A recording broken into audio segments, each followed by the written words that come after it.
Sin est l'ancien dieu lune de la Mésopotamie. Son nom a évolué sous différentes formes durant les millénaires. Le symbole qui le représentait était le croissant de lune et le taureau.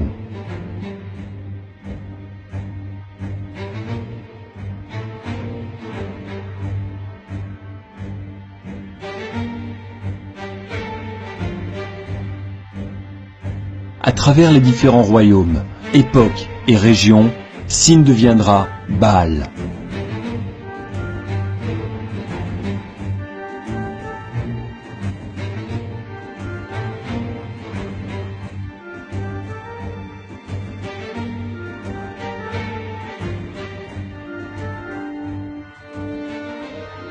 Baal sera représenté sous différents aspects, dépendant de la région, époque où il était vénéré.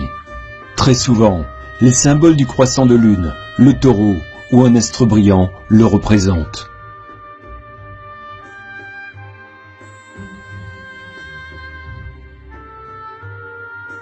Les enfants étaient donnés en sacrifice à Baal afin d'obtenir des faveurs.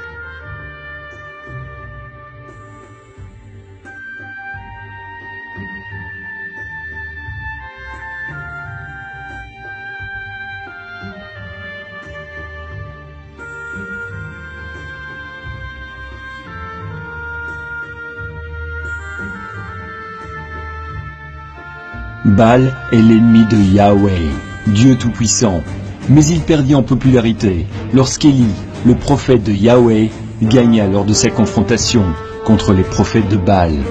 Dans le monde arabe pré-islamique, Baal, que l'on nomme aussi Baal ou pour définir son titre de seigneur. Baal deviendra Oubal. On rapporte qu'Oubal siégeait à la Mecque comme le dieu souverain des 360 autres divinités. Ce dieu suprême avait 3 filles, Allah, Manat et Uza. Cette divinité suprême était aussi connue sous le nom générique Ilah, qui signifie Dieu. Ce dieu lune, Oubal, était représenté par un croissant de lune. La Mecque était donc le lieu culte d'Oubal, la Kaaba, son sanctuaire où ses fidèles faisaient le pèlerinage du Hajj, selon le calendrier lunaire, toujours en vigueur aujourd'hui pour les musulmans. Dès 610 après Jésus-Christ, Mahomet, après avoir plagié la Bible et autres textes religieux, ce seigneur de guerre érigea les fondements du Coran et de sa nouvelle religion, qu'il voulait monothéiste. Il remplaça le nom d'Ilah par celui d'Allah. Il détruisit aussi toute référence concernant les idoles, les déesses, les statues, même celles du dieu Oubal, afin d'effacer l'origine païenne de la Mecque polythéiste.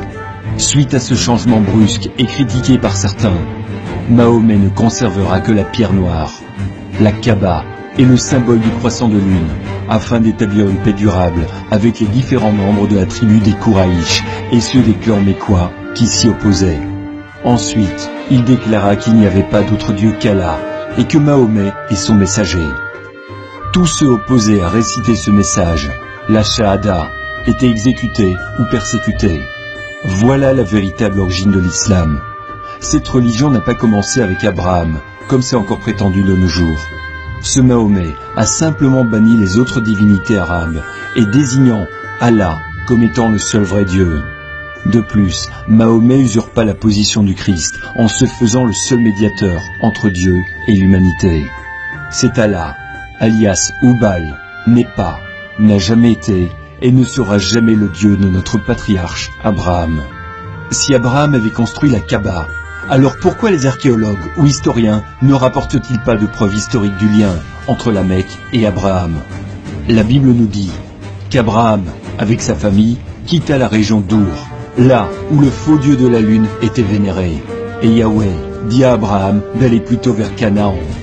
Il est flagrant, selon les sources historiques, que les musulmans vénèrent des objets de culte païens, tels que la pierre noire, et que les arabes pré-islamiques vénéraient des divinités païennes. Il est donc clair que l'islam n'est pas la religion d'Abraham et des prophètes de la Torah. C'est pourtant ce que les musulmans affirment. Allah n'est qu'une divinité lunaire associée au croissant de lune qui chevauche les mosquées et leurs minarets. La signification de Oubal Sin, Allah, est contrôleur de la nuit et maître des ténèbres.